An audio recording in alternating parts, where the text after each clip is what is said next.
Nous assistons à des opérations de récupération des domaines publics de l'État. Il s'agit notamment des occupants de petits bateaux, ceux des cités ministérielles et des anciens dignitaires comme Cellou Dalein Diallo. Quelle est votre lecture de cette situation aussi?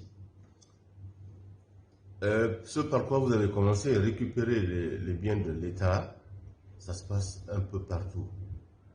Mais la chose la plus regrettable d'abord, avant que je donne mon impression là-dessus, c'est qu'il faut éviter même que l'État se place lui-même dans le processus de récupération. Ça veut dire que l'État n'a pas surveillé ses biens. Et lorsque, d'une manière ou d'une autre, ces biens tombent dans le secteur privé des citoyens, c'est d'abord la faute de l'État. Parce que le bien, c'est comme nous, individus. La propriété privée, l'État aussi est une personne morale qui a des biens. Mais lorsque l'État ou les gouvernements successifs restent inactes, de telle manière que les individus ou les citoyens outrepassent et s'approprient des biens de l'État, c'est d'abord, dans le départ, la faute de l'État, la faute de ses gouvernements. Lorsque ça doit se faire, il est impératif, il est recommandable que ça se fasse sur le plan du droit. Il faut que nos actions soient soumises à la loi, au droit. L'État même peut être fautif. L'État est justiciable. Alors, bon, donc lorsque l'État, pour une parcelle, reste inapte, observe, les préposés de l'État observent des citoyens qui s'approprient parfois des espaces nus et dressent des immeubles, ce n'est pas parce que l'espace en question appartenait à l'État qu'il faut, par exemple, retirer aux citoyens un immeuble dont la valeur dépasse en des milliers de fois la valeur du terrain nu. Ça, c'est là où l'État devrait être justiciable, parce que ça, c'est de sa faute. Par inertie, il n'a pas agi.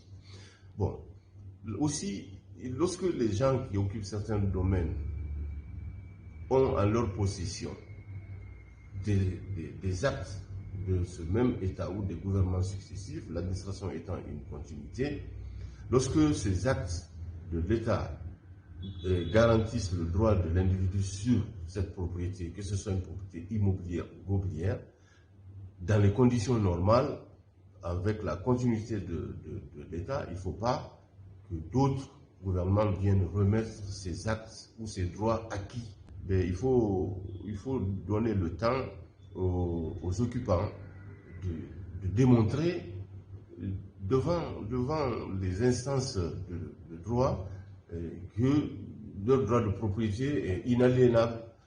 Et ça peut être soit de la forclusion, ça peut être de la prescription, parce que l'occupation d'un bâtiment ou d'un domaine public de l'État, il y a aussi des années dans lesquelles, lorsque l'État est resté inactif et que le citoyen a fait des réalisations qu'on ne peut pas comparer avec la valeur du terrain nu, que, comme je viens de vous dire, au niveau des opérateurs économiques, l'État plutôt garantisse maintenant les droits acquis des citoyens.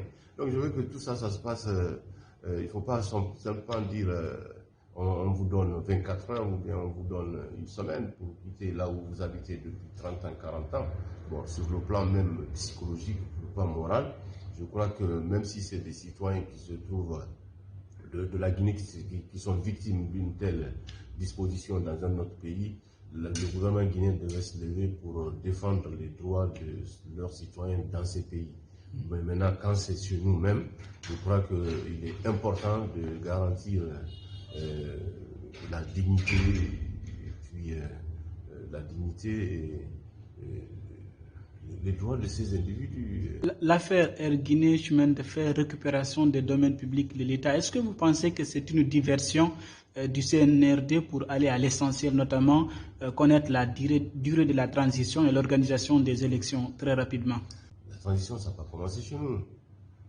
Au fort des cas, ils peuvent soulever ces dossiers, charger par exemple une institution comme celle qu'ils ont mis en place de ficeler les dossiers et attendre et transmettre ça à un gouvernement démocratiquement élu avec ses institutions et les mêmes citoyens qui vont poursuivre ces dossiers-là.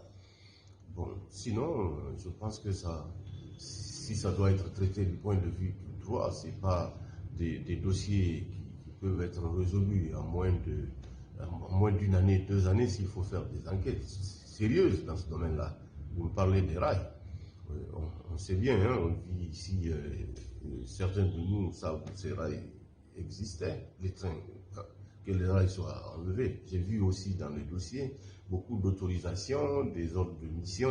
Lorsque c'est vraiment des entités représentatives de l'État à un moment donné qui posent des actes administratifs comme ça, je ne vois pas que plus tard, je répète, l'État ou l'administration étant une fuite, que d'autres administrations viennent mettre tout ça en cause. Vous créez le syndrome de la remise en cause de tout ce que les administrations posent les unes après les autres. Ça veut dire que vous-même, qui êtes en train d'agir aujourd'hui, les actes que vous posez ne seront pas tous à l'abri d'être inquiétés ou remis en cause par les administrations à venir.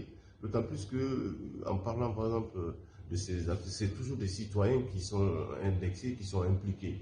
Donc, il vaudrait mieux voir où se trouve beaucoup plus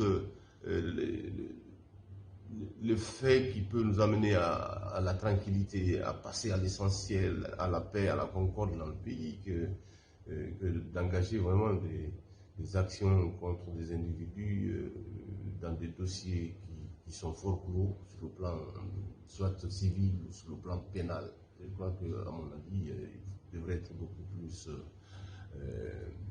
pertinent dans ce domaine. Merci, Elhaj. Ouais.